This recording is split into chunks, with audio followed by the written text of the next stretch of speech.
To Jesus for the cleansing power. Are you washed in the blood of the Lamb? Are you fully trusting in His grace this hour? Are you washed in the blood of the Lamb? Are you uJesu Kristu inkosi. Ngiyababingelela abazalwane. Kusashiwo nje ukuthi akekho umuntu ongenabo ubufakazi. Kuyiqiniso elimsulwa lelo ukuthi umusa senkosini ukhona ubufakazi usuku nosuku. Nami nje bazalwane ngithi angishare namhlanje noma kuyinto engavamisile ukuyiveza, kodwa ngithi angikusho lokho indlela engasindiswa ngayo mina ukuthi ngasindiswa kanjani. Bazalwane, ubufakazi bambula. Mina ngathathwa imimoya yasemkhathini ngangingazi, ngoba uma ngabe ungenalo uJesu ulwazi usuke ungenalo, usuke ungazi nje, ungazi lutho. Lento iyaqala kancane kancane, kwawukuthi uma ngabe ungazi futhi engekho umuntu ongamxoxela owaziyo, ngoba abantu abangasindisiwe abazi-understand izinto uma uzikhuluma. So ngizobuye nje okuningi ngikusho isikhathi siqhubeka ngiholeleka nami emoyeni wami, kodwa nje okwamanje ngizokha nje phezulu. Into eyayikhona ake nje ngivele ngize kulokhu umoya wami ungiholela ukuthi ngikusho njengamanje. Indlela-ke esasisebenza ngayo thina, sasinikwe imishini yokuthi uma ngabe umuntu engabuphila ubungcwele, wena umenze ngathini, u-ede. Umuntu ophila esonweni, wena umenze, ake ngenze umzekelo. Uma ngabe umuntu umbona ukuthi lo uyakuthanda ufebe, wena umenze bese u-eda notshwala, okanye u-ede nogwayi, okanye u-ede kodwa khona isono ufanele umshiye naso, ususi-edile kuye ngoba akekho ebungcweleni. So imishini yethu-ke bazalwane kwakuyileyo. Ngiyakhumbula ngelinye ilanga sasihamba sise-town, sikuyo nje imishini, kwakusemini nje kabha. Angikhulumi ngento eyenzeke ebusuku mina, ngikhuluma ngento eyenzeke emini, ngoba ninikwa imishini ebusuku abanye bayenza ebusuku belele. Thina siyenza nje emini kabha, abantu bebuka kodwa bengaboni. Wena uhlangane nomuntu nje, ubone intombazane enhle, okanye ubone umuntu nje, kodwa umuntu osuke onibuka nayo nawe ungakwazi ukumbingelela naye avuma. Kodwa kuwukuthi sisebenzeke, umsebenzi wethu kwakuyiwo-ke loyo. Uma ngikhumbula kahle, baningi kakhulu. Kunomama la, ngilalela i-VN yakhe, uthi baningi kakhulu abantu abasesihogweni kunabantu abasezulwini. Yabo lento eyishoyo uqinisile, ngiyamkholwa mina ngoba kunezinto engizaziyo ezikhona. Uma ngabe umuntu ngathini, sasikwazi ukumbona umuntu ongekho ebungcweleni. Sinikezwa nje izinto zangale ukuthi umuntu umbone ukuthi uphila mpiloni, ningashongo lutho.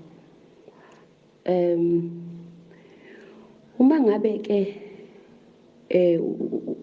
usumbonile umuntu ukuthi hayi lo ubanjwe inkani, noma kodwa nje unesona kuso, wena wenza sure ukuthi lo muntu lo umshiya na something. Kanjani na? Khona into eyenzeka abantu abangayinaki, yabo. Umshiya nomoya umuntu, yabo. Uma ubingelela umuntu uzomshake izandla, okanye uzomshake kanje, noma nikhulume, yabo. Ukukhuluma, there is a transferring spirit. Esikhuluma nje la egroupini siyatransferana noma singabonani, yabo. Abazwana abaningi la angibazi, nabo futhi abangazi, kodwa umoya khona umoya esithelelana wona la nangale kwenzeka kanjalo. Uma ngabe uhlangana nomuntu ongenaNkulunkulu, ongenaJesu, ukhulume naye, yena angayitshela ukuthi ukhuluma nentombazane nje, ukhuluma nawe, or ukhuluma nobhuti nje, or ukhuluma nomama nje, kanti wena muntu uyazi ukuthi uzomshiya nomoya lowo muntu, uyamtransfera lo moya kuwe, uyaphuma ungena kuyena. Umuntu uyosala azizwe esethanda into abekade engayithandi, ngenxa yokuthini? Ngenxa yokuthi uhlangane nawe, usumshiye nalo moya wena. So uma siyenza-ke yonke lento, kwahamba kuningi kakhulu, yazi, ngcine ngingazi nokuthi ngiqalephi, ngithini. Kodwa la uNkulunkulu asisusa khona, bazalwane, mina nje kuningi engingakusho, kodwa nje ngisasho lokhu ukuthi kubalulekile ukuthi ungarobhi, ngoba ukurobha kwakho kuku-attractela ezinye izinto ezikwenza ukuthi uxabane even more noNkulunkulu. I remember uma ngabe sinikezwa imishini, into esasiye sitshelwe yona, sasiye sitshelwe ukuthi yonke into esiyenzayo asiyenze ngokuphuthuma, nokungageji, nokungabambezeli, ngoba uJesu umile ngeenyawo, usemile, uselinde ukuzolanda ibandla.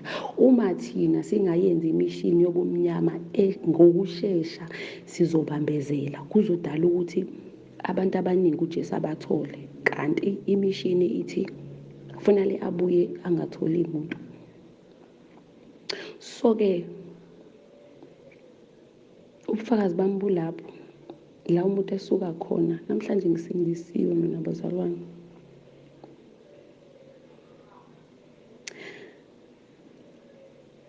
Uyabona nje, ekukholweni kwami izinto ngizizwa kalula ngoba ngiyazi ukuthi ngisukaphi. Manje ubrother Abongile esaveza ukuthi wonke umuntu unobufakazi, ngizwa ngiyathinteka enhlizweni yami ukuthi yazi kunezinto engingakaze ngize ngiyitshela abazalwane, kodwa engaziyo ukuthi uJesu ngisuse kuzona, ezinkulu. Abanye abantu okuthiwa mangabe betshenwa bathi hayi, amanga lawo. So nje kunalokho ake ngime la ukuze ngingaze ngikhulume kakhulu, gcine ngingazwakalanga ebengikusho. uJesu Kristu uyinkosi, bazalwane. Obunye ngubuye ngikusho ngesinye isikhathi, mhlambe eze umoya wami uvuma kahle ukuthi ngiveze ezinye izinto. Amen. uJesu Kristu uyinkosi, bazalwane. Nasekuseni siyambonga uNkulunkulu ukuthi we've managed ukuvuka, ubone kukuhle ukuthi azivuse. Ohlelo lanamhlanje uNkulunkulu abe nalo, ubone kukuhle ukuthi nathi sibe ingxenye yeprogram. Siyambonga uNkulunkulu ngalokho. Bazalwane, mina-ke ubufakazi bami ngisaqhubeka nabo bula ekuthenini ngikhule nje ngumntwana obengasiye umntwana obe-exposed kuzona zonke izinto ezenziwa yiy'ngane, kodwa nje bengumntwana obe-reserved kakhulu. Bengihlala endlini, ngikhule nje ngilowo mntwana loyo ongasabaleli kakhulu, ongeke umthole yonke indawo ngenxa yomthetho-ke wasekhaya. Bengumntwana nje obethatha kude kakhulu, obengekho forward. So nje nje ngiwumuntu ohlala ekhaya, ngikhule nje kanjalo, ngingazuli, ngayihambi imizi yabantu, uhlala endlini nje. Engithanda kakhulu ukuhlala ngedwa ekamereni nje, ngiy'hlalele-ke ngenxa-ke yempilo-ke bengingaphansi kwayo-ke. Impilo yokungabi nabazali ibingikhubaza kakhulu enhlizweni yami. So ngikhule nje ngumuntu obe nenhliziyo ebuhlungu ngenxa yokungabi nabazali. Bathi-ke ngikhula kanjalo-ke ekhaya bekunomthetho nje ubuqine kakhulu. Bengingavunyelwe mina nje ukusabalala. Bengingekho exposed ey'ntweni ey'ningi. Indaba iqale-ke uma sengiphumile-ke ekhaya-ke ngihambe ngiye kuphi? Ngiye esikolweni. Ngenze nje unyaka wami wokuqala. Uma ngenza unyaka wami wokuqala, hhayi ngiqale-ke, hawu ngibone ukuthi hayi bo, khona uphuzo, kuyaphuzwa. Hawu, okay, uyahamba uye emjayivweni. Oh, vele ekhaya-ke, okay, bazalwane angisahlali ekhaya ngaleso sikhathi, sengihlala kuphi? Esikoleni. Ngenza unyaka wami wokuqala ngihlala esikolweni. Hhayi ngibe nabangani-ke sibe yigruphu phela esikoleni kuyahlalwa, uyabona. Endlini eyodwa nihlale nje nibe baningi mhlawumbe, yabo. So, ekukhuleni kwami-ke yonke leyo nto ngiyibone-ke kube khona izinto engigcina sengiy'ngena kuzo. Uma ngingena kuzo-ke lezi zinto lezi zobusha-ke, ake ngibeke kanjalo. Izinto zobusha, abangani bami bangene ey'tabaneni. Mina-ke bengingay'thandisisi iy'tabane, angizwani nje ney'tabane. Hhayi bazalwane, ngiveza lokhu ngoba kunabazalwane abakhuluma nami eceleni bethi ena siyacela ukuthi ubufakazi bakho uthi ukubulula, sibuze ukuthi le nto yakho yaqalaphi kanjani. So that is why-ke bazalwane sengiveza kanje. Sengenze ukuthi nabazali baba-observe abantwana. Ya, so-ke ngiphume-ke sengihlale eresi, hhayi-ke, hawu ngiqale nami impilo-ke, hayi bo, ngiyibone-ke. Sengikwazi ukubuya ebusuku, ngibuye ngo-3, siphume emjayivweni-ke nama-girls. Hhayi, kwathi nje, okay, ngelinye ilanga-ke kuyiyo mpilo le, yabo, yokwehla senyuka. Ngelinye ilanga sesingene kuzona-ke lezi zinto zokuba amantombazane nje enza yonke into. Ekhaya ngiyawazi umthetho, but sengifree la ngikhona manje, yabo. Ekhaya ngiya nge-weekend, o-else angiyi sometimes nge-weekend, kuphela u-2 weeks, 3 weeks ngingabuyile, ngihlele kuphi? Esikoleni.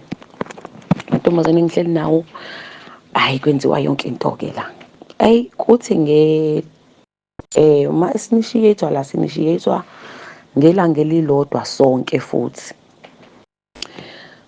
Ngoba sasesigrova nje impela, kwakufika iy'moto, uyabona, kwakusa-trend-a kakhulu i-Big Nazi-ke, otira nje besashisela impela. Ngalezo y'nsuku sihambe silandwe, sihambe komsawawa, yabona, sihambe amaphathi nje ampela. Hhayi sibuye kohuru, yabona. Impela nje kwakubhizi nje. Hhayi kulobo busy-ke kuthi ngelinye ilanga-ke kwenzeke-ke la sesihlala ney'tabane la. Mina lento yobu-devil worship angangingayazi cause ngikhule nje ekhaya bengiyele esontweni, futhi nakhona isonto lamaRoma, uyabona. Isonto lamaRoma nje, noma bebheda abantu bakhona, kodwa nje lento yobu-Satanist, ngisethi nami nguwumntwana vele obengekho exposed ey'ntweni ey'ningi, so angingayazi nje. But into eyi-strange, nganginamaphupho nje very strange. Okay, angiyeke leyo phathi, angingene ngala. So, sihlakazekile-ke kunjalo-ke, hhayi sekuqala ney'tabane yonke into ilana-ke, hhayi. Okay, angivele ngiye straight to the point. Hhayi, the day we were initiated, it whereby kwakufika isitabane la. First time ngibona, ngizwa kukhulunywa ngamakhodi, yabona. Lezinto zamakhodi, ukuthi umuntu unekhodi, hayi bo, umuntu unekhodi, ikhodi yani? Hhayi, ucace ukuthi hhayi lento siyangena-ke. Hhayi ekungeneni kwethu, bazalwane, kuningi okwenzeka. Okunye nje angazi ngingachaza ngikuthini. Angijwayele-ke mina ukukhuluma ngobufakazi bami, kodwa uma uyenzeka lento, kwakuyisebusuku ngabo-12, sihleli la, uma singena siyakhumula sebanqunu isitabane. Kushuthi ngaleso sikhathi leso-ke sikhona nazo la itabane. Angazi ngasiphi isizathu, khona umfana osindisiwe owayela endlini. Angazi noma lo mfana wayefuna intombi yini la phakathi kwethu, kodwa kwakuphithizela nje, uyabona, amanihleli. Hayi uma lo mfana usindisiwe kanti uzohlala kuze kushaya u-12. Ila izinto zaqala khona-ke yabo. Uma siyenzeka-ke lento yenzeka kanjani? Usisi lo, labantu laba esihleli nabo la, sigcine sesikhumula sonke sibanqunu. Uma sikhumula sonke siphume emzimbeni, lento khona into eyavele yangena endlini, noma angazi bazalwane ngizoyichaza kanjani lento yabo, futhi njengoba ngila efonini angazi ngathini, ngazi ngichaza kanjani, but khona into eyenzeka. Sagcina sonke sesikhumula sibanqunu. Kukhona intombazane ezitabane la phakathi kwethu. Lo mfana angazi for what reason avele lo mfana athandaze. Ngesikhathi ethandaza kusho ukuthi la indlela ikhonto esikhona sesibaningi. Lo mfana lo sithole lapho ukuthi hawu kanti usindisiwe, simuzwa ekhuluma izilimi. Angigala nami izilimi lapha ngangingasazi. Hayi isitabane ngesikhathi lo mfana ethandaza, isitabane sivele senze something very weird. Sibuke yonke lento ngesikhathi yenzeka, bese kucaca ukuthi wonke umuntu use taken away.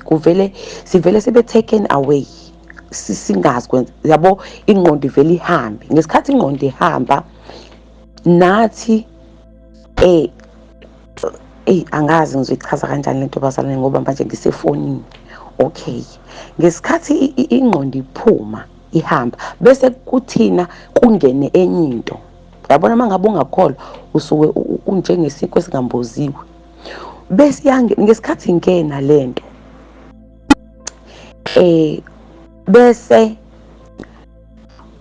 sivele siphume sonke emzimbeni, siye somewhere, siye endaweni eyodwa sonke same time. Uma sifika kule ndawo sifika kuzongezi kunabantu abami in a circle way, bagqoka into ezimnyama, bahudile. Ingakho mina nje ublack bazalwane angizwani no black. Umuntu nje megqoka ublack okay angiphume lapho. Welike uma sifika la endaweni eyicircle, hayi sonke uma sifika la sifike kungathi kune-meeting. Singene-ke kule meeting-ke kukhulunywe size sinikezwe ama-order ukuthi uma usuka la uzoyaphi, ufike wenzeni, yonke leyo into leyo. Hayi umakusa hayi okay, uthathe-ke i-order-ke, then you come back. And then uma sibuya ekuseni. Uma sifika ekuseni sikhulume lento ukuthi hayi i-order enginikezwe lona lokuthi hayi kuvukwe kwenziwe lento engangikade ngisho-ke ukuthi uyabo, uma ngabe uphozesa umuntu, angathi umuntu wena onikeziwe amehlo okuphozesa umuntu, kunezinto ezibona kuyena yena engazi ukuthi unazo. Angithi umuntu uwumoya, njengoba umuntu ewumoya nje, akusiyo inyama le ewumuntu, uwumoya. So umuntu ngaphakathi kuyena, umuntu unesign, ikhona isign ebhalwa kuyena la esiphongweni. Uma uqhamuka umbuka ubona isign la kuyena, kodwa yena lowo muntu akayiboni leyo sign, or else akazazi ukuthi unayo. Wena umbukayo namehlo obumnyama uyayibona lento kuyena, yena akazazi. So uma ngabe sizo approach umuntu, ngikhuluma ngento yasemini mina bazalwane, hayi into yasebusuku. Uma ngabe uza emntwini umbuka umuntu ukuthi okay lo usebungcweleni obuphelele, angeke ngikwazi ukumenza lutho, lo ayi uno 1 no 2 no 3, umuntu unesign, umbone ukuthi lo ikhona into ongayenza kuyena. Ngaleso sikhathi leso umuntu yena usuke engaboni futhi usuke engazazi, bese uyayishiya lento kuyena, whether uyamthinta whether uyakhuluma, kodwa uma eyimukela futhi uyamuzwa yena, kodwa bengaboni bengazizwa yena, umuzwe wena ukuthi nansi ingena, bese umshiya kanjalo. Enye into futhi, uyabona lento le yama brand, ukuthola ukuthi uNike, iNike inekhodi thina sasikwazi ukuyibona, wena muntu oseceleni ongeke uzuyibona. Yabo uThiki lo ikhona inamba la phakathi kuThiki, wena umuntu othengayo ngeke uzokwazi ukuyibona. Mina enginamehlo angale kubuka le Nike ngiyakwazi ukuyibona lento.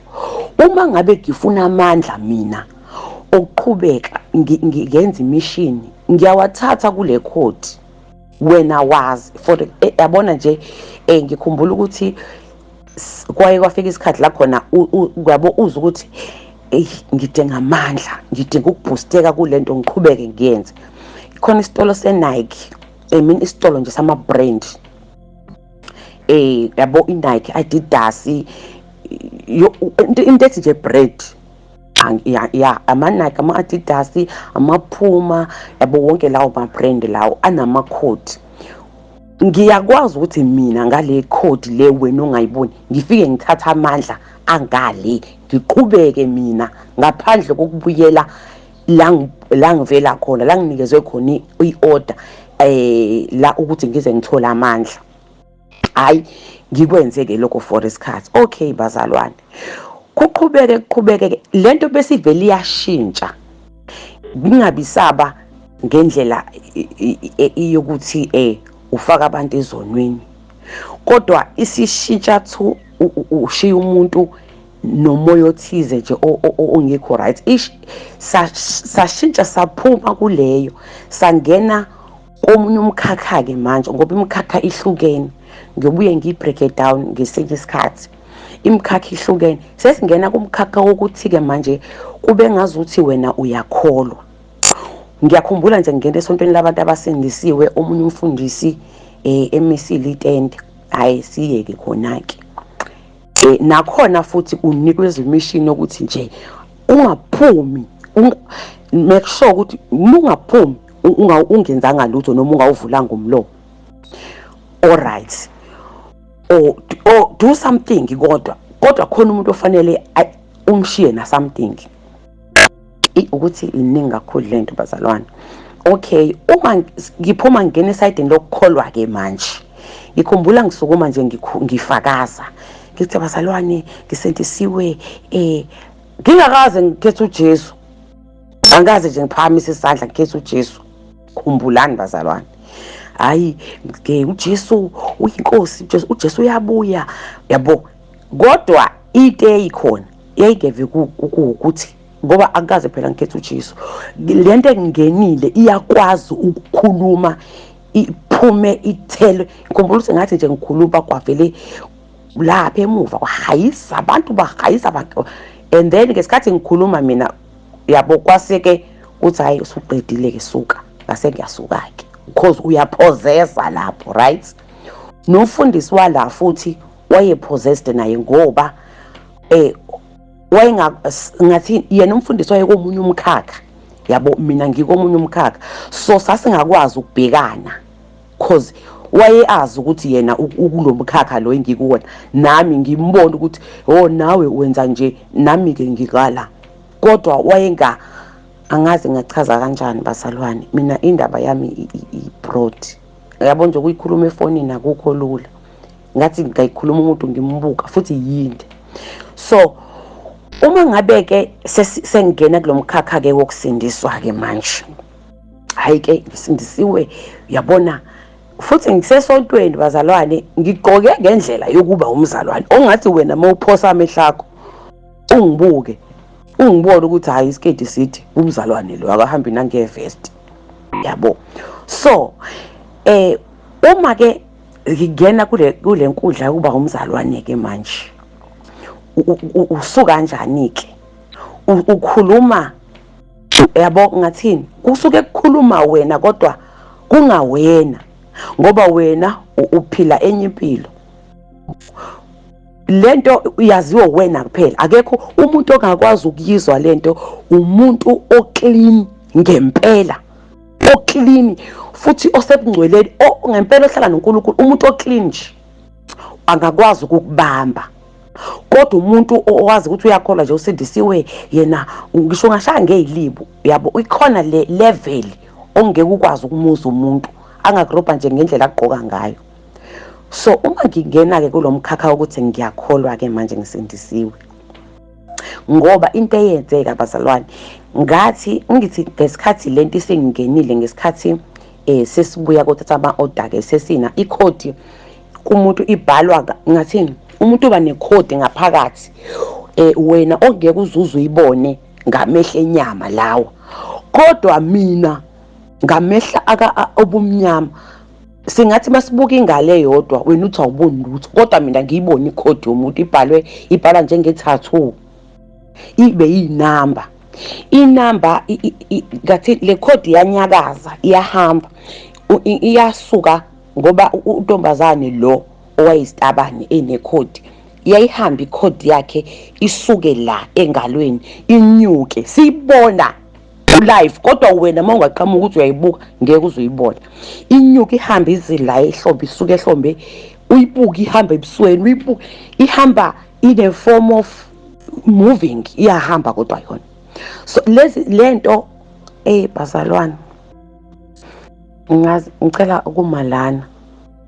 Okunye ngizobuye ngiqhubeke mina ufakazi bami bazane buthi, nanokuthi ngize ngifike ngisindisweke, ngoba ngagcine ngisindisiwe. Kwenzakalani ukusindiswa kwami? Kukhona lokho ngoba nezimpahla engangigqoka zazinekhodi. Ngikhumbula nje i-figure belt enganginayo mina ke ngingakakholwa bazalwane, ngangiwuglama nje. Ngisho esikoleni ngagqoka amahili, yabo. So i-figure belt enganginayo yayinanekhodi. Ngangumuntu nje wayegqoka ama-figure belt ngoba ngumuntu oyisilenda.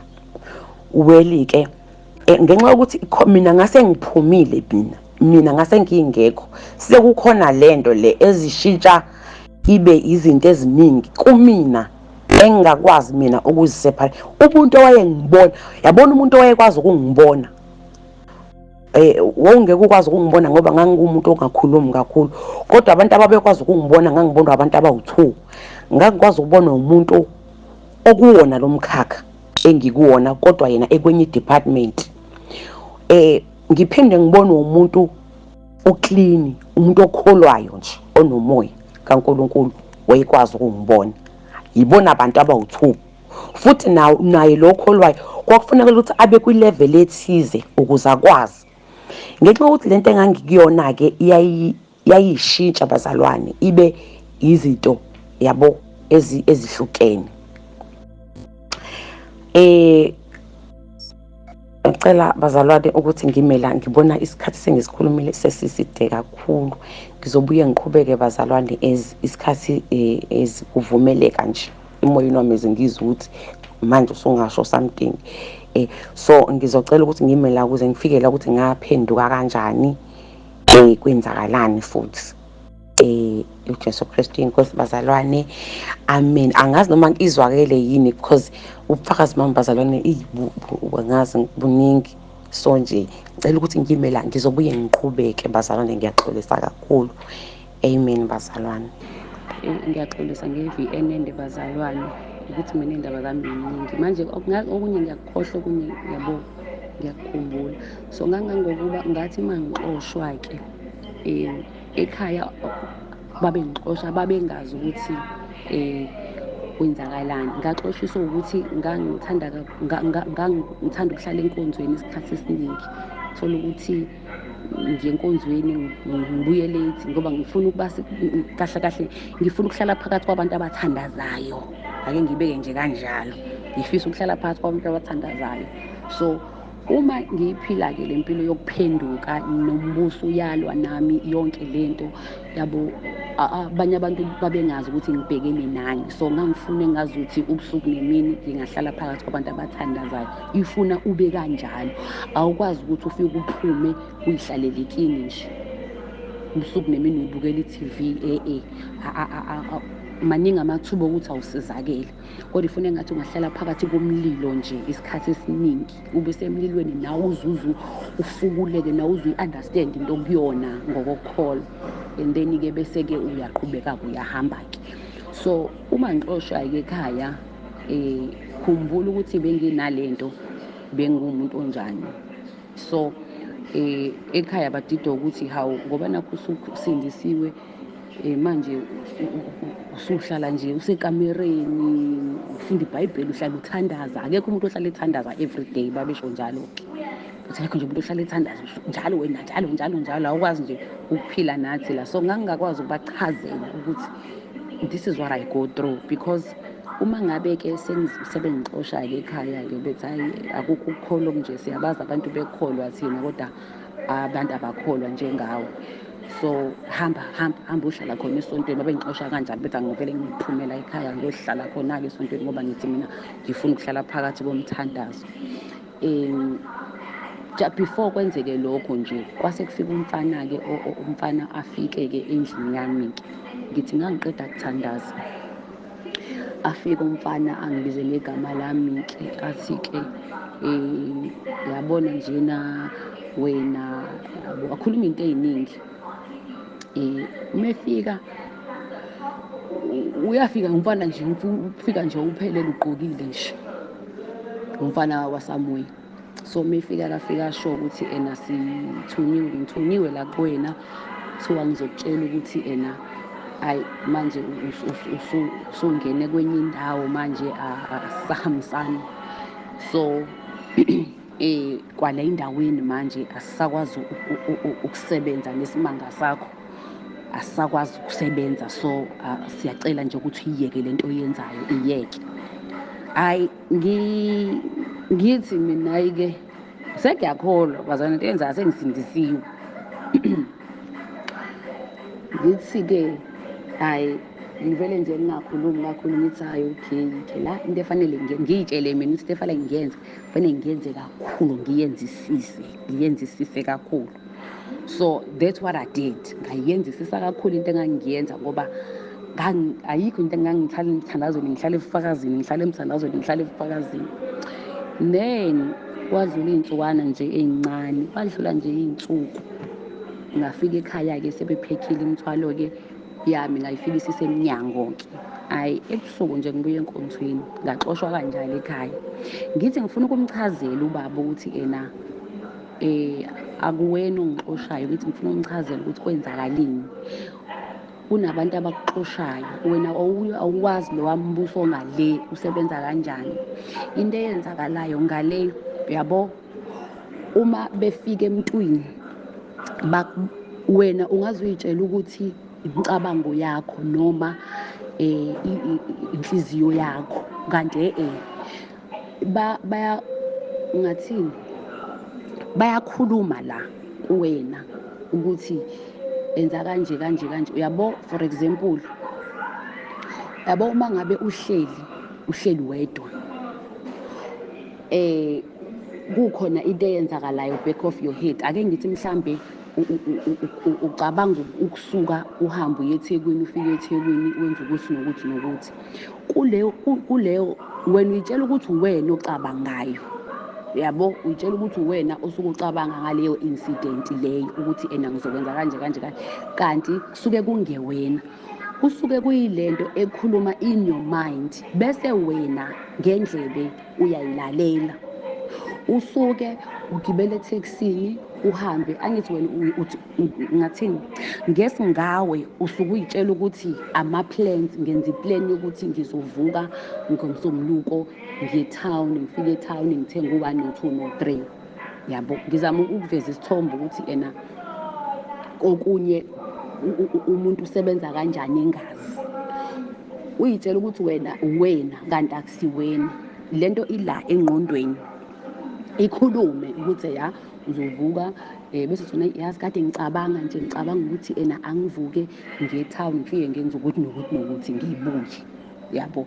So ngithi ngifuna ukumchazela ubaba ukuthi baba, ngiyazi ukuthi njengoba ungixosha la ekhaya uyazi ukuthi anginayo indawo engingaya kuyona, kodwa nayinto engifisa ukuchazela yona ukuthi kunento eyenzakalayo la. Lento is more spiritual than you think.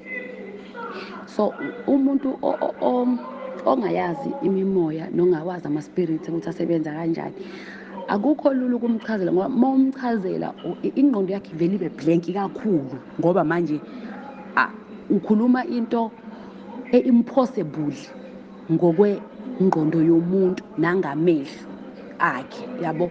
Kuyenzeka ubone lesi sihlalo ukuthi si-blue kanti asikho blue, si-red.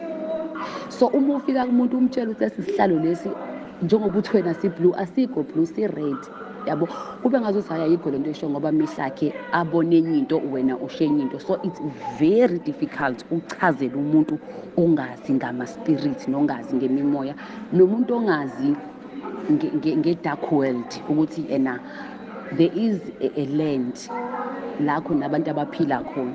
So uma uthi uyachaza into details, enye into nje yenza ukuthi ufakazi bami ngingavamisi ukubukhuluma ukuthi uma ngabe ngizoyikhuluma lento into details, usathane uvela agijime aye kulowo muntu afike amenze naye abe sesimweni esingekho right.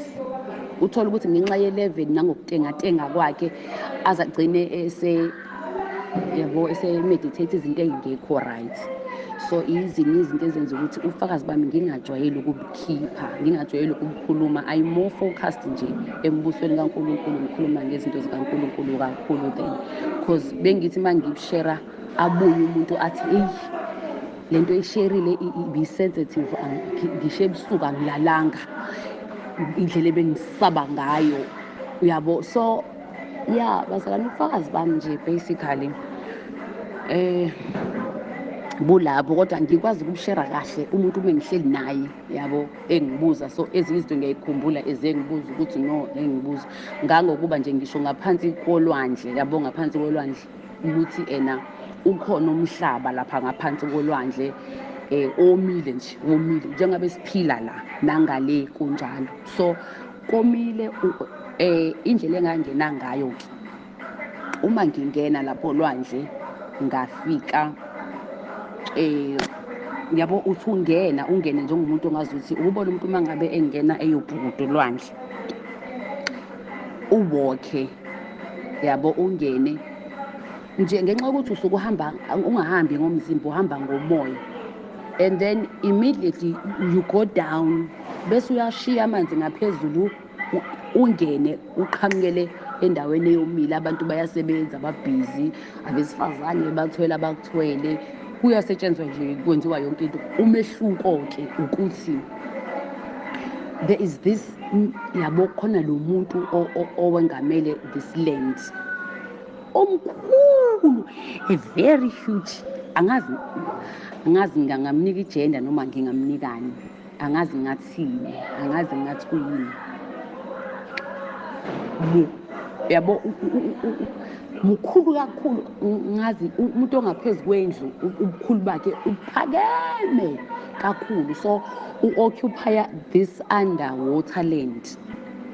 Nakhona futhi ama-department awafani, ikhona le enenyoka, omunye umhlaba loyo, bese kuba khona le enalo muntu, omunye umhlaba lo yabo, bese kuba khona enye futhi.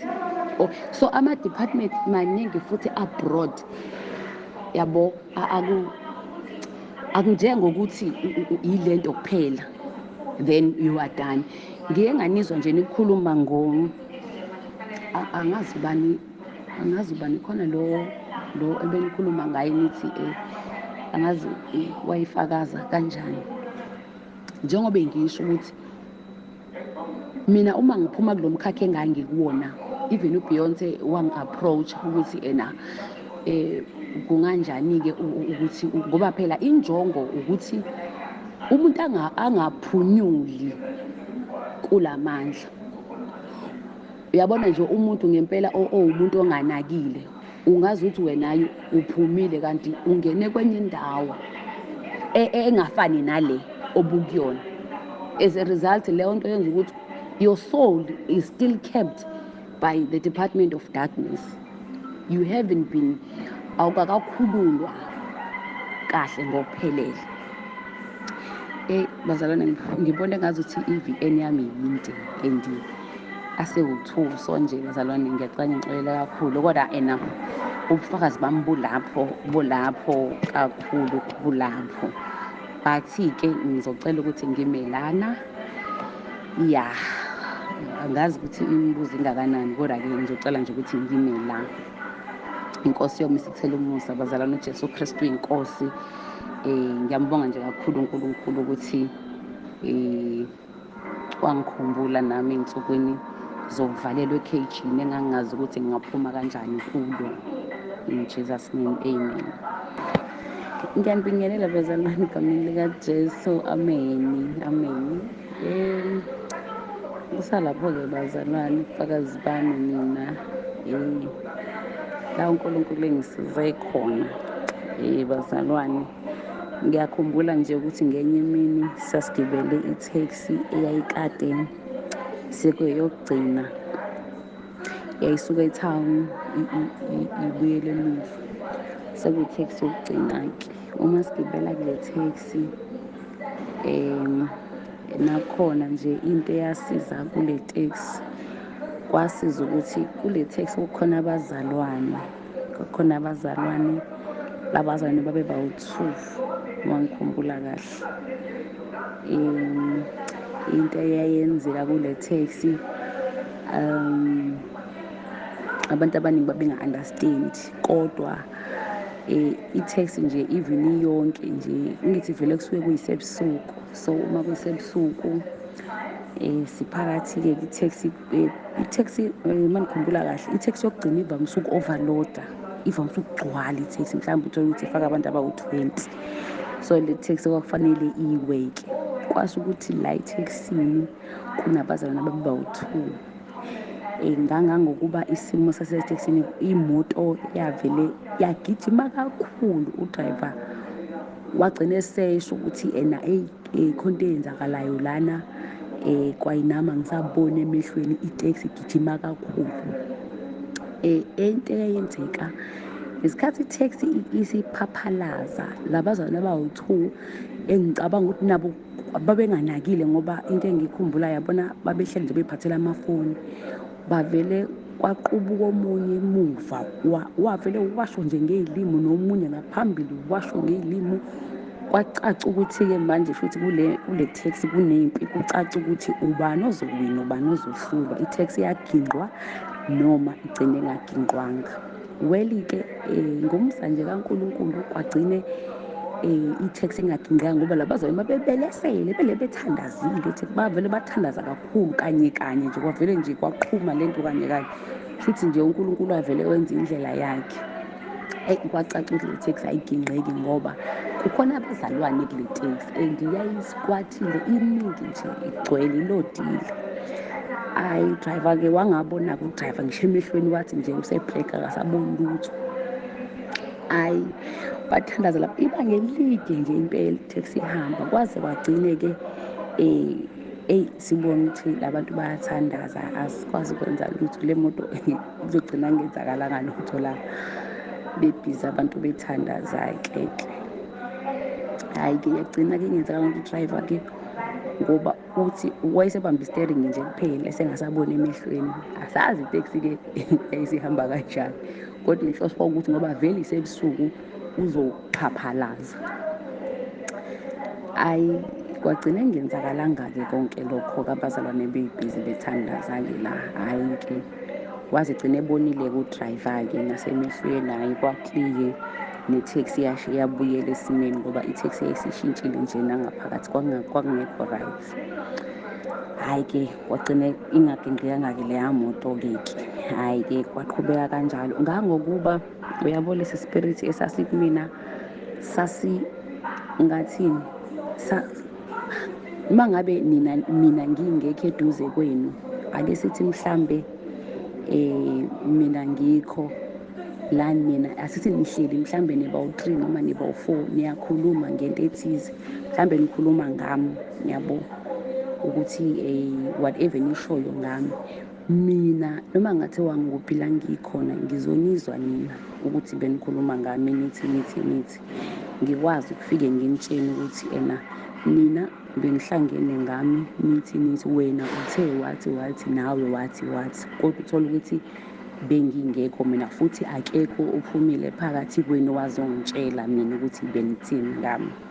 So indlela esasiyishintsha ngayo ngangangokuba ngathi angithi ngangingahlali-ke ekhaya, ngangihlala esikoleni. Uma ngingahlala ekhaya, uma ngiza mina uma ngifikile ekhaya-ke ngifike ekhaya yabo, uma ngiza esangweni bangibona ukuthi kukhona umuntu ozayo. Khumbula ukuthi abantu basekhaya la bengikhuluma ngabo abangibukayo ngiza lapha esangweni, kodwa bengaboni ukuthi mina, kodwa bayabona ukuthi kukhona umuntu ozayo, kodwa mina angisabonakali, yabo, ababoni ukuthi mina. Umuntu aze angibone ngoba sengila phambi kwakho ukuthi hawu, kanti wena lo obuza lapha besingakuboni. Indlela ispirit esasingakhona, yabo, ngisho umuntu okhulelwe mhlambe enengane encane, a very tiny baby esiswini, mhlawumbe abantu bengazi, kwazi yena yedwa, but mina I will know ukuthi khona ingane la, futhi inganeni, hloboni yengane, yabo. Indlela lo moya owawungakhona bazalwane ngangangokuba yabo nje, into eyenza ukuthi ekhaya baze bagcine sebengibamba, kwavele ngathi uma ngikhuluma nabo oyedwa wabo usisi wami omdala uma wathi mesondela kumina wathi ayingeke Prithi, ukwenzakalani ngawe, yabo. Kucaca ukuthi yabo lento ivele isho ukuthi hey, uyabanjwa-ke manje. So uma ngithi ngiyaphuma, idayini yasekhaya is very broad, indlu yasekhaya enkulu. Uma ngithi ngiphuma ngiyabaleka, ngangabaleka njengomuntu obalekayo, ngabaleka njengenja, ukuyibona inja uma ihamba phansi, ngangihamba kanjalo-ke nami, ngihamba ngezandla kanje, ngibaleka ngaleyo ndlela, ngiyophumela emnyango. So bazalwane angazi ngathini, uma ekhaya bengithatha bethi bafuna ukungisa, okay, for example, bangithatha bangibamba ukuthi hayi khona into ekuwena, yabo, bangithatha bangisa komunye umthandazi, bethi bafuna umthandazi angisize. Uma bengisa kumthandazi, angithi vele lento le iyasho ukuthi njengamanje bazokuthatha bakuyise kumthandazi, yabo. So njengoba bekuyisa kumthandazi nje, ayikho into abazoyenza ngoba vele umthandazi simunye nomthandazi, so wena awunayo idabu lapho. Noma bekuyisa kumthandazi, umthandazi ngeke aze akusize ngoba vele umthandazi ukwenye i-department, yabo, kanti wena vele ukwenye indawo. Hhayi-ke ngingasizakali, bangisuse bangise echibini. Uma bengise echibini-ke, ngifike echibini angazi yazi lento ngayithini.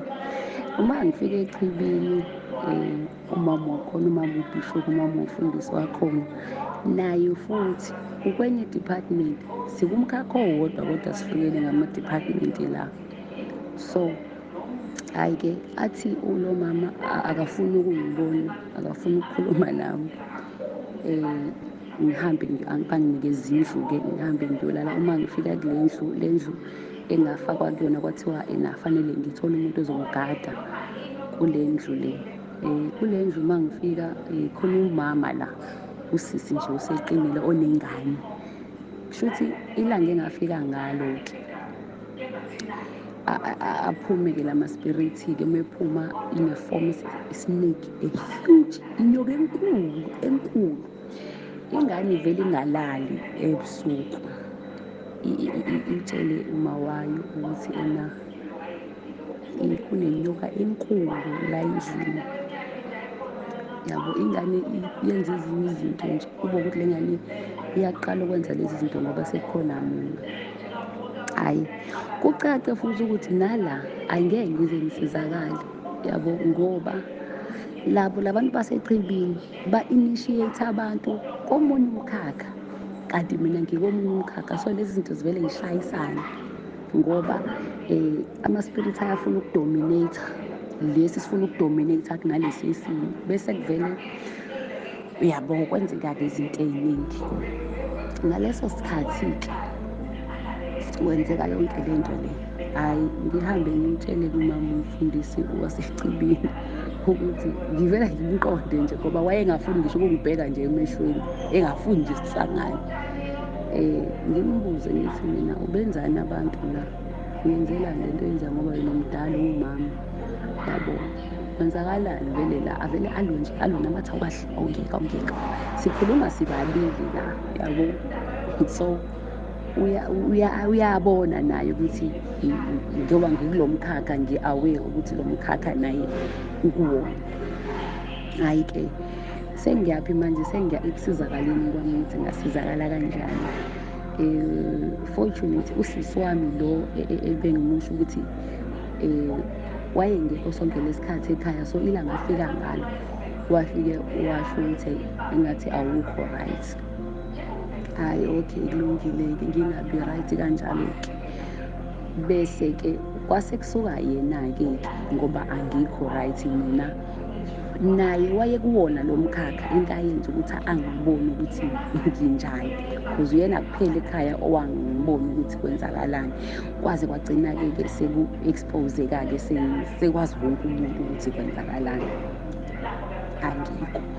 So bese-ke iyaxhumana-ke nobaba-ke, ubaba-ke bese yangithatha athi hhayi, umuntu uma ngabe engekho engenwe ile nto, benza le nto abayenzayo, umsebenzi abawenzayo, kuye kufunakala abantu abasindisiwe. So ngase ngitholelwa-ke omunye umama umfundisi nobaba umfundisi abasindisiwe, abanayo-ke le calling ye-deliverance. Ngase-ke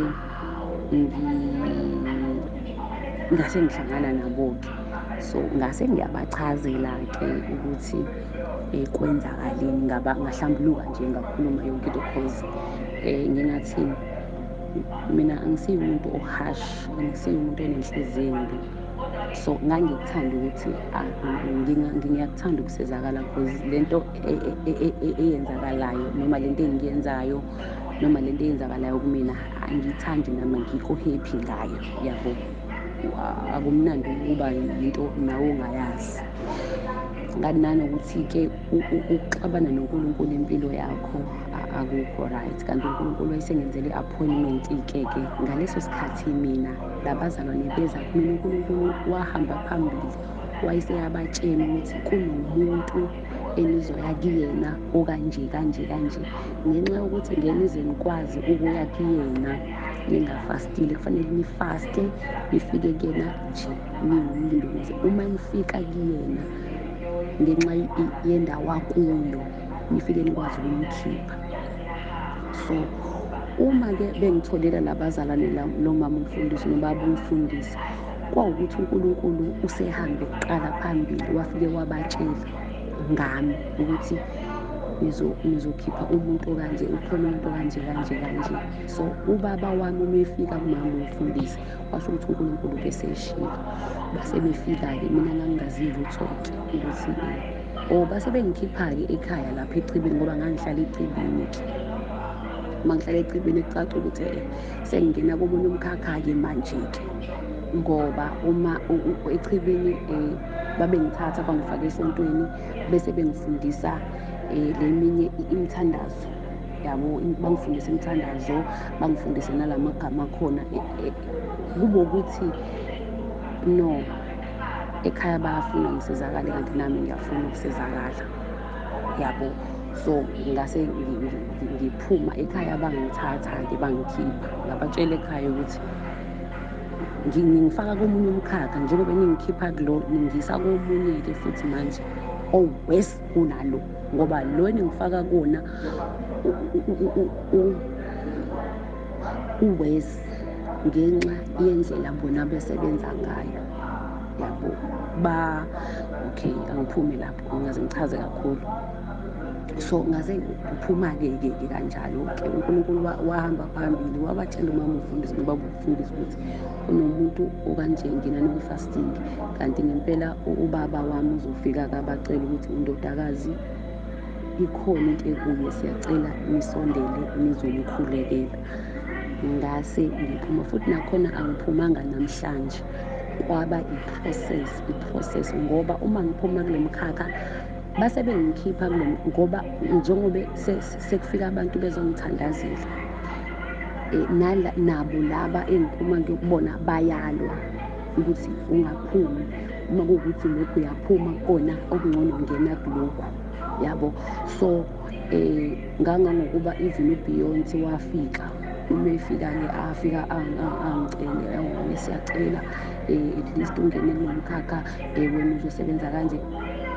Bear in mind abazali basangithandazela ngaleso sikhathi. So kuba ukuthi nami inhliziyo yami angifuni ukubona abantu belimala, yabona.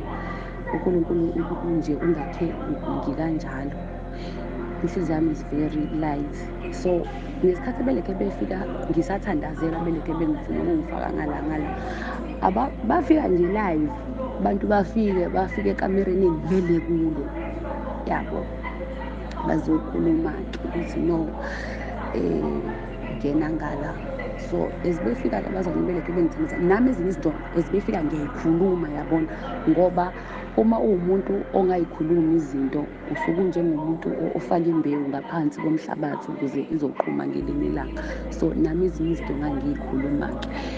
Ngase ngithatha iy'mpahla engangiy'gqoka ekwakuyizona ezasingathi uma ngiy'gqokile ngi-operate kalula-ke, ubaba wayithatha wayishisa zonke, odrop wami wawushisa.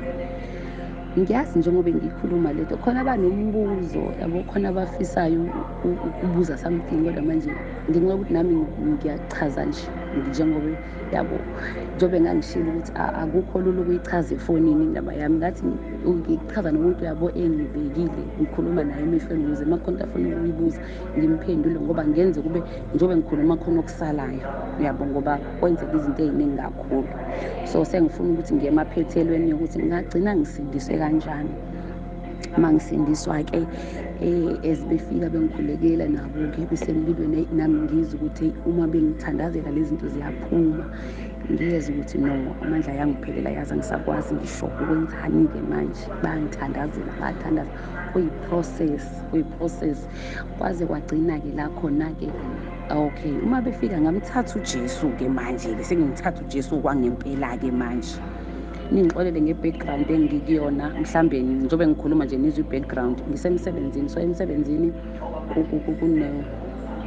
kudlalwa ilokhuzana la eceleni, i-TV nama-screen. So I'm sorry nge-background engikuyona, ngiyenza le VM because isona sikhathi enginaso lesi. Yes. So ngaleso sikhathi-ke beqhubeka abazane bengithandazela, kwayikhani-ke ngisindiswa-ke manje, sengisindiswa, ngithatha uJesu, ngihlukana-ke nabantu, nama-boyfriend, ngoba phela ngalesa sikhathi ngikulo mkhakha ngangingahlukani nalo, ngangingahlukanisile, ngangingenzi lutho, ngangiyenza nje possess abantu, kodwa ngibe ngithi ngisindisiwe. So kule game-ke sengisindisiwe-ke manje-ke sengithatha uJesu kabusha. Hhayi-ke ngihambe iklasi ukuthi umuntu uma esephendukile wenza njani. As a result-ke la ngabona khona ukuthi hhayi sengisindisiwe-ke, sengishiya nje yonke into, ngahlukana nje nabantu abaningi, ngoba nabangani ngaphuma kubona, ngihlala ngafocus ezweni, ngafocus emthandazweni, ngafocus kuma-fasting, ngafocus kwinhlambuluko, ngafocus, ngangabuka TV, ngangalalela radio, ngangenza lutho nje ubusuku nemini, ngihlala kuleyo mpilo leyo-ke. Uma ngihlala-ke kuleyo ndawo engangihlala kuyona, istradi engangikusona ngoba istradi nestradi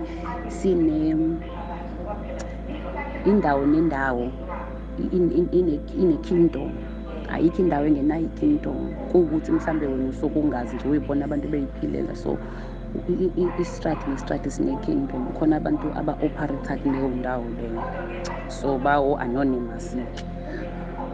Ngase ngiyaphenduka-ke bazalwane, namhlanje ngaze nje ngikhulume kakhulu.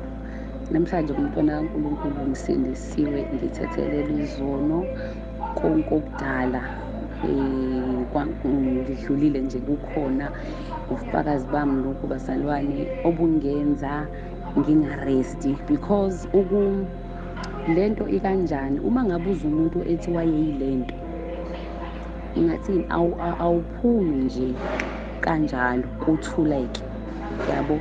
It's something that impilo yakho yonke you will walk on your life until you die, because ziqhamuka ngey'ndlela ey'hlukene, imikhakha miningi ngale ndlela ukuthi kuyenzeka uthi usuphumile embusweni obumnyama, wena ufakaze ngalokho ophume kukona, kanti usungena kokunye, yabo. So kuyekuhlukane kanjalo-ke. That is how I know, that is how it easy for me to see umuntu ongenwe amandla obumnyama, even yena engaboni, even yena engazi, ngoba kuyenze umuntu abe kwi-position ethile ebandleni, kodwa uthole ukuthi khona ispirit esikuyena yena akasiboni. So ngiyakwazi ukuyibona into, ngoba into uyibona kalula uma uyazi futhi ukade ukuyona, uyabona. So ukuphenduka kwami-ke mina bazalwane, ngaphenduka kanjalo ngangangokuba ngathi uma ngiphenduka nje ekhaya ngaxoshwa. Uma ngixoshwa-ke, uJesu Kristu inkosi ekuseni, ngiyanibingelela bazalwane egameni laseNkosi Jesu Kristu. Bazalwane, nginalokhu nje ekuseni ngifisa ukukhuluma ngakho,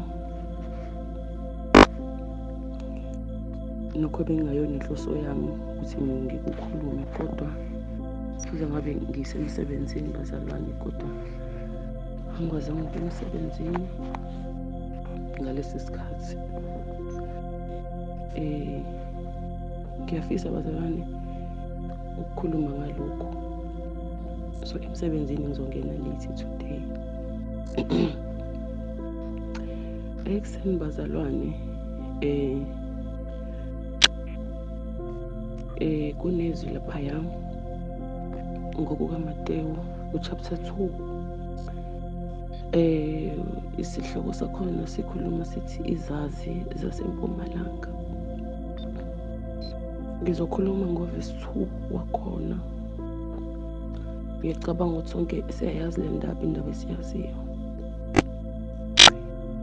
Ikufundeka kanje uverse 2 wakhona uthi, uphi lowo ozelwe eyinkosi yabaJuda na? Ngokuba sibonile inkanyezi yakhe kwelasempumalanga, size ukukhuleka kuye. Izwi lakho linamandla, khuluma ngalo ekuseni ngoKristu inkosi ezobuyela ndibandla. In Jesus' mighty name, Father, we thank you, Jesu Kristu inkosi. Amen. Kunaleli zwi bazalwane ekuseni nje, uma ngithi emsebenzini angikwazi, khona into engibambe ngendlela engingayazi ukuthi angikhulume ngalento.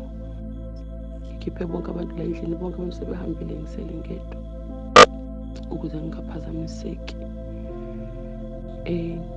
Bazalwane, leli zwi likhuluma ngokuthi uphi lo ozelwe eyinkosi yabaJuda na? Ngokuba sibonile inkanyezi yakhe kwelasempumalanga, size ukukhuleka kuye. Leli zwi bazalwane ngake ngafakaza la before. Uma ngifakaza ngaveza ukuthi imibuso ikhona iminingi eminye, except le mina engangade ngikhuluma ngayo.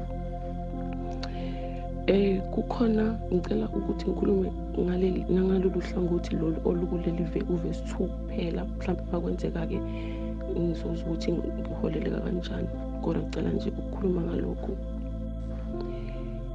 Kukhona, there is this triangle power that la kwenziwa khona ama-incantations. Ama-incantations kuma-triangle powers. Ama-triangle powers kusho ukuthini? It's whereby there is a gathering. Okay, a triangle power, it's a source of ngathini ila khona impande yezinto yama-spirits awuthole ukuthi azaleka khona. Ngathini ama-triangle powers isibeletho, ake ngiveze kanjalo, isibeletho la khona kubizwa khona amagama abo bonke abantu abaphila ngaphansi komthunzi welanga. Ama-powers asuke ngathi iyona mpande. Yes, iyona mpande. So uma ngabe uzwa umuntu ekhuluma ngokuthi ngihlaselwe umoya othize, those are the fruits of the source. So uma ukhuluma ngaleyo nto usuke ukhuluma nje ukha phezulu ukuthi nginomoya okanje. Kodwa ama-triangle powers wela kwenziwa khona ama-incantations ila khona kuzaleka khona izinto, i-source, angazi noma ngibeka kahle yini, kodwa i-foundation. Ngoba khona ama-triangle powers bese kuba khona marine spirit, yabo, ngokuhlukana kwakhona-ke. So la khona kubizwa khona wonke amagama omuntu ophila ngaphansi komthunzi welanga. Leli vesi esikhuluma ngalo la lithi, uphi lowo ozelwe eyinkosi yabaJuda na? Ngokuba sibonile inkanyezi yakhe. Indaba yami lapho, sibonile inkanyezi yakhe. Silandela ini? Izazi zayilandela inkanyezi ngesikhathi uJesu ezelwe. Kusho ukuthini-ke lokhu-ke? There is a place la khona wonke umuntu ophila ngaphansi komthunzi welanga unenkanyezi yakhe. Le nkanyezi le usuke wena ungazi ukuthi unayo. Akekho umuntu okwazi ukuyibona ngaphandle uNkulunkulu uyayazi, bese kuba ilama evil forces ayayazi. Uma ngabe kuwukuthi uzwe uma ngabe uya enyangeni, ngesikhathi inyanga ithi kuwena isafuna ukukuhlolela, iye ithi vumani bo. Yindaba ingasho ukuthi mayihlolela ithi vuma wena. Uyabo why ethi vumani? Uvumani usho ukuthi nibaningi, ukhuluma nawe nalomunye. Lokho kusho ukuthini na? Kusho ukuthi uma ngabe isangoma sithi kuwena ngesikhathi usahlola sithi vumani bo, bese uthi wena siyavuma. Isangoma sisuke senzani ngaleso sikhathi? Isangoma sisuke angithi inkanyezi yakho ngesikhathi uzelwe wena isuke iphethe all your life, iphethe everything. Iphethe everything about you, your success, your prosperity, everything, ubuhle bonke uNkulunkulu asuke kumisele khona nazo zonke. Usuye nje inkanyezi iphethe impilo yakho yonke. Ngesikhathi sithi sangoma vumani bo, sisuke sizocela, lama spirits asuke ezocela i-permission kuwena ukuthi ningangena kwinkanyezi yami nifike nithathe over. Usuke uwumuntu onjani? Njengomuntu ovula umnyango ukuthi ngiyawuvula umnyango, ngenani, then you can read everything about me, because this is into especially le umuntu asuke engayazi. It's more of treasure. So ngesikhathi isangoma sithi kuwena vumani bo, uthi wena siyavuma. Emva kwalokho khumbula isangoma bese sibe siyaqala-ke sesikhuluma ngabani? Sikhuluma ngawe, ngoba wena usuwabanika vele i-permission yokuthi bangene through wena usuke ungazi, angithi awazi lutho wena nje wazi ukuthi isangoma siyabona. Hayi cha, siyabona. Kanti sisuke siya kule nkanyezi ephethe impilo yakho. Ngesikhathi usubanikeza i-authority bangeneke, bese beyathatha yonke into yakho. Kule ndawo yama-incantation kukhulunywa amagama abantu ngathini, usibanibani wakasibanibani kwenzeka ukuthi nokuthi banxusela lokho nje ukuthi usuku nosuku impilo yakho ngathini uthatha i-direction e-wrong, usuke entweni efanele ngabe uNkulunkulu ukumisele yona nento efanele ngabe phezu kwempilo yakho ngokohlelo lukaNkulunkulu bayayijikisa iye kwenye i-direction, ugcine empilweni yakho ungasayi la fanele ngabe uyakhona ngokohlelo lukaNkulunkulu. Futhi noma uthi uyathandaza ubone ukuthi yazi wena wathi laba bantu ngoba phela wawungazi wathi abathathe over, therefore sebethathe over-ke. So ngizothini, ngifuna ukuthi noma ngingazi ukuthi le VN ubani ozoyizwa ubani ongeke ayizwe, kodwa nawe ungazibheka kukwena. Uma ngabe usukholwa lithi izwi lenkosi okudala kudlulile bheka sekuvela okusha, kuyiqiniso lokho. Liphinde futhi bese lithi sekuvela okusha. As much as kuvela okusha, ngenxa yokuthi wena wavuma ngomlomo wakho ukuthi lama-incantations awenzeke empilweni yakho, kufanele uphinde futhi uwavale ngomlomo, uphinde futhi emlonyeni wakho ukhulume ukuthi zonke lezi zivumelwano engazenza. Ingakho nangizwa ngithi baningi abantu uthola ukuthi basembusweni obumnyama kodwa manje inkinga abanye abazi. Kuyenzeka uthole umzalwane esephendukile kodwa uhambo lwakhe lumyise, uthole ukuthi uyafuna ukuya phambili kodwa kuningi futhi nokuya emuva. Uyafuna ukuya phambili kodwa futhi azazibuza ukuthi hayibo, kanti yini indaba, yini inkinga yami, hayibo kwenzakalani? Azathi omunye yazi ngiyafasta, hayibo yazi ngiyathandaza, abazalwane baze bangithandazise. Wavuma nento engafanele uvume nayo, kanti vele usathane akavele akudedele kalula. Usathane emekudedela kunalowo mdonsiswano wokuthi wena wavuma nento engafanele ngabe uvuma nayo. Ngesikhathi uthi isangoma sithi kuwena vumani bo, uthi wena siyavuma, base bengena kulento yokuthi-ke impilo yakho-ke sesiyayi-owner. Uma ubheka umuntu uhlukene iy'gaba ey'ntathu. Kufike kube khona umzimba, kube khona i-soul, kube khona i-spirit. Those are the three parts of izinto ezakha umuntu. Lezi zinto zentathu kufunakala ukuthi zihambisane, zivumelane kuyo yonke into. Kunjengani uma ngabe emlonyeni wakho uthi yes, ithi yes ngomlomo sizwa amagama, nasenhlizweni yakho ukuthi yes, nasengqondweni yakho ukuthi yes. Therefore, whatever you do, you will succeed because noma lithi izwi lenkosi noma ngabe yini enivumelana ngayo uNkulunkulu uyayenza, and noma ngabe yini oyenza umunye leyo nto leyo iyenzeka.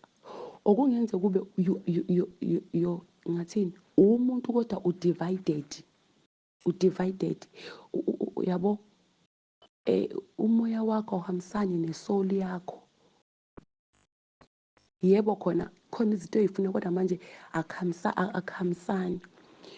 As a result kunezinto ezinye ezithi noma awu-understand, yabo. So ngiyakwini, ngizama ukuveza ukuthi ezinye izinto uzenza ungazazi kanti ziyakubopha for good. Amen bazalwane. Manje uma wake wa-consulta, if you ever contacted any tradition or any form of these things. You declare, even in your prayers, you wake up and you declare, I separate myself with the triangle powers. You declare, you no longer belong there. You ask the angels of God, you ask the Holy Spirit, you stand with the authority that elithizwe lenkosi uNkulunkulu wanikeza lelapha kuJohn ukuthi laba abamukelayo abamamukela wabanikeza amandla okubizwa ngamadodana namadodakazi kaNkulunkulu. You go with that authority. Ufike uphethe leyo authority. Usuzoclaima, ubuyisela into kaNkulunkulu kuwe. Ngoba kwenzeka wawungazi vele ukuthi wena you are that kind of person. Manje uNkulunkulu ufuna ukufaka kwi-direction right-ke manje. Kodwa manje nawe uyayifuna i-challenge abazalwane abafisana nayo bayakuthanda ukukholwa, kodwa manje uthola ukuthi ziningi izinto ezigcine ziba-distractile. Kwesinye isikhathi umuntu uyuze uma uthandaza, uyathandaza ngomlomo kodwa ingqondo yakho ibhizi nento okufanele uyenze or nento ekade yenzeka. Lowo mthandazo loyo u-divided. As a result, mhlambe maningi amathuba ukuthi ungaphenduleki ngoba u-divided. Uyathandaza kodwa manje every time uma uthandaza uthi uthandaza ubucabanga enye into eseceleni, mhlambe kufanele ngiyogeza noma kufanele mangiqeda la ngidle noma ayibo ngizodlani, uyabo. Kodwa uyathandaza wena umuntu okulalela uze umuntu othandazayo, kodwa ingqondo yakho ibhizi nenye into. So lo mthandazo akukho united, yabo. Uya kuNkulunkulu u-divided. So abantu abafani. Kungenzeka mhlawumbe lento engikhuluma ngayo khona omunye ongayazi ukuthi hayi mina angingeni la. Mhlawumbe omunye uyayazi le ngikhuluma ngayo noma engazi ukuthi mhlawumbe umsuka wayo yini. So kunalokhu nje bazalwane emoyeni wami ukuthi ake ngikhulume ngale nto nami ngisusa icala kimi, yabo, then ngiqhubeke nosuku lami. But inhloso yale VN bazalwane ukuthi above everything you declare, closer, divorce leya nto wayisho wathi siyavuma, phinda usho nangomlomo ukuthi now ngiyavala umnyango engawuvula ngingazi. Bese ukhulekela ukuthini na? Intando kaNkulunkulu it's very deep, but you need to pray ukuthi Nkosi ngiphe amandla okuma entandweni yakho, ngoba intando kaNkulunkulu iyalwiswa ngempilo yomuntu every day. So nginalokho nje ekuseni bazalwane ukuthi angikushare nani ukuthi khona leli side elikanje. So leli side even today lisakhona. Ingakho lithizwe lenkosi lapha ku-Efesu likhuluma ngomoya ongalungile osebenza kubantwana abangalaleli. Lento izihambe ngale ndlela yokuthi ugcina ungasakwazi ukumlalela uNkulunkulu. Ngesikhathi ungamlaleli uNkulunkulu kuba lula ukuthi impilo yakho imislead-eke even though uthi umzalwane, yabo. So I pray may God bless you all as you listen to this VN. uJesu Kristu inkosi. Ngicela ukuthi ngime la ngingaze ngikhulume into engafanele ngabe sengiyikhuluma, mhlambe ngingayona isikhathi sayo, kodwa manje futhi bekuyisikhathi salokho. uJesu Kristu inkosi bazalwane, ngiyabonga kakhulu. Amen.